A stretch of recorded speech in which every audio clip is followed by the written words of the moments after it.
আসসালামু আলাইকুম। সবাই কেমন আছেন? আশা করি যে যেখানে আছেন সবাই খুব ভালো আছেন। আমরাও খুব ভালো আছি আলহামদুলিল্লাহ।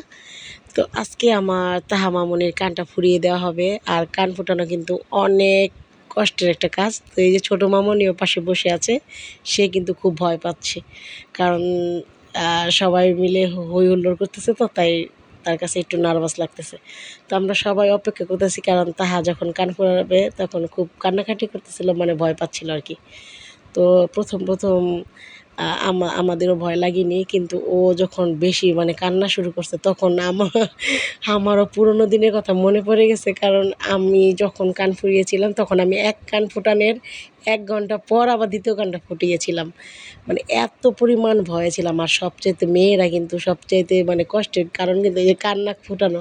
তো এই যে সে অনেক কান্নাকাটি করতেছে, আসলে যখন সে খুব কান্নাকাটি করতেছিল তখন কিন্তু আমারও খুব খারাপ লাগতেছিল। এখন তো আসলে ভয়েস দিচ্ছিলাম, আর ভিডিওটা দেখে মানে হাসবো না কাঁদবো বুঝতে পারতেছি না। কিন্তু ও প্রথমে প্রচুর ভয়, মানে ভয়ে আর কি এরকম করছে।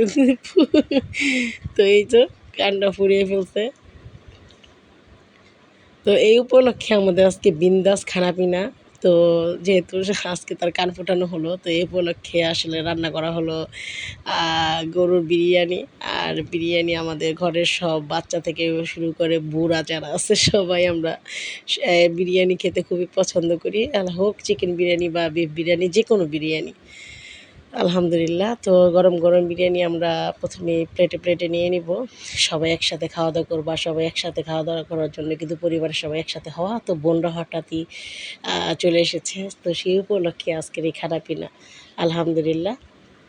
তো আমি সর্বপ্রথম বাচ্চাদেরকে দিয়ে দিচ্ছি, কারণ বাচ্চারা সবার আগে, মানে বাচ্চাদের খেতে কিন্তু সময় লাগে। আমরা বড়রা একটু পরে খেলেও সমস্যা হয় না, তাই তাদেরকে আগে দিয়ে তারপরে আমরা বসবো। তো আমি সবার প্রথমে খাবারটা রেডি করে নিচ্ছি। আর আমি তো সবসময়ই বাচ্চাদেরকে খুব সুন্দর করে খাবার দিতে চেষ্টা করি। তো প্রথমে একটা প্লেটে বেড়ে নিলাম, আর এটাকে এখন সালাদ টালাদ দিয়ে ডেকোরেশন করে নেব।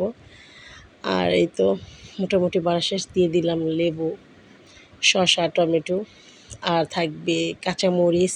কেউ যদি পেঁয়াজ খেতে চায় তাহলে সে পেঁয়াজ নিতে পারে। তো ডেকোরেশনের জন্য আমি অবশ্যই একটা পেঁয়াজ রেখে দিলাম। তো যে যেটা খেতে পছন্দ করে আজ খাবেন, আর যার ভালো না লাগে সেটা সে অ্যাভয়েড করবে। আর সাথে ছিল এই সুইট জর্দাটা। আমাদের বাসার সবাই জর্দা খেতে পছন্দ করে, আর আমরা অবশ্যই ঝাল খাওয়ার পরে একটু মিষ্টি জাতীয় খাবার খেতে পছন্দ করি। তো বিকালে নাস্তা ছিল ঝটপট ব্রেড, পিৎজা। আর এটা আমি খুবই অল্প সময়ে এই নাস্তাটা তৈরি করি। এই নাস্তাটা তৈরি করতে কিন্তু সবচাইতে সহজ হয়। আর অন্যান্য পিৎজা তৈরি করতে অনেক সময়ের প্রয়োজন হয়, কিন্তু এটা করতে হয় না। তো আমাদের বাসায় সবাই মোটামুটি চিজটা কম খায়। চিজ আপনারা বেশি খেলে বেশি পরিমাণে দিয়ে খাবেন। আমাদের ঘরে সবাই একটু চিজ কম খায়, কারণ চিজটা সবাই নিতে পারে না। তো এই তো আলহামদুলিল্লাহ মোটামুটি যখন আমাদের পিৎজাটা তৈরি হয়ে গেল, ব্রেড পিৎজাটা আমাদের বিকেলে নাস্তা হয়ে গেছে, মানে রেডি। চা আর পিৎজা আলহামদুলিল্লাহ, মানে একদম পারফেক্ট একটা কম্বিনেশন। তো আলহামদুলিল্লাহ এই যে আমি নিয়ে নিলাম একটা প্লেটে, তো সবাইকে আমি দিয়ে দিব। আর সাথে ছিল মিষ্টি আইটেমের মধ্যে ছিল সেমাই। তো লাচ্চা সেমাই আমার বোনরা সবসময় আসলে বানিয়ে দিই। আর আজকে একটু আমি ভুনা সেমাইটা দুধ দিয়ে রান্না করে দিয়েছি, এটা ওরা খেয়ে খুবই প্রশংসা করেছে। আর এই সেমাইটা আসলে খুব ভালো, মানে খেতে খুব ভালো লাগে।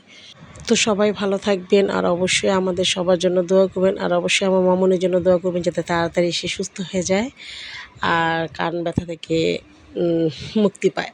তো সবাই ভালো থাকবেন, আল্লাহ হাফেজ। আর আমার প্রত্যেকটা ভিডিও একটু লাইক কমেন্টস করে দেবেন।